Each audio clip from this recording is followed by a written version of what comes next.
Football world cup 2026కు అర్హత పొందిన దేశాలు తమ గ్రూప్ ప్రత్యర్థులను తెలుసుకునే రోజు ఆసన్నమైంది.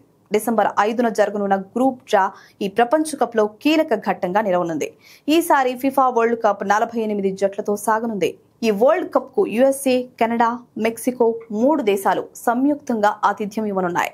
2026 ప్రపంచ కప్ లో మొత్తం 104 మ్యాచ్లలో 78 యుఎస్ఏలో, 13 మెక్సికోలో, 13 కెనడాలో జరగనున్నాయి.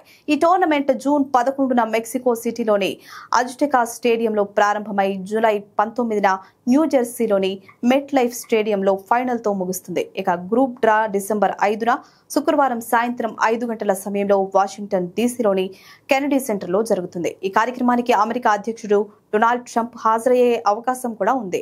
ఈ డ్రాలో 48 జట్లను మొత్తం 12 గ్రూపులుగా విభజిస్తారు. ప్రతి గ్రూప్ లో 4 జట్లు ఉండనున్నాయి.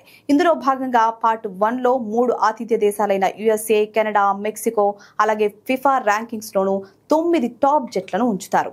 ఇక పార్ట్ 2, 3, 4లో ర్యాంకింగ్స్ ఆధారంగా మిగిలిన జట్లు ఉండనున్నాయి. ఒకే ఖండానికి చెందిన జట్లు ఒక గ్రూప్ లో రాకూడదు అనే నిబంధన ఇక్కడ కొనసాగుతోంది.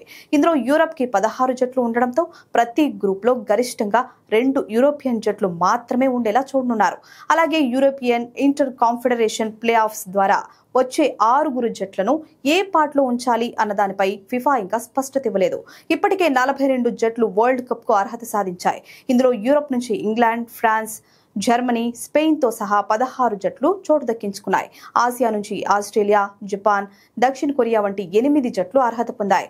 ఆఫ్రికా నుంచి మొరాకో, సెనెగల్ వంటి 9 జట్లు, కాన్కాకాఫ్ నుంచి యుఎస్ఏ, కెనడా, మెక్సికోతో సహా 6 జట్లు, దక్షిణ అమెరికా నుంచి అర్జెంటీనా, బ్రెజిల్, ఉరుగ్వే వంటి 6 జట్లు ఎంపికయ్యాయి. ఓషియానియా నుంచి న్యూజిలాండ్ అర్హత పొందింది. మిగిలిన 6 స్థానాలు ప్లే ఆఫ్స్ ద్వారా నిర్ణయించబడతాయి. ఈ ఇంటర్ కాన్ఫెడరేషన్ ప్లే ఆఫ్స్ లో ఆఫ్రికా, ఆసియా, ఓషియానియా, దక్షిణ అమెరికా నుంచి ఒక్కొక్క జట్టు, కాన్కాకాఫ్ నుంచి 2 జట్లు పాల్గొంటాయి.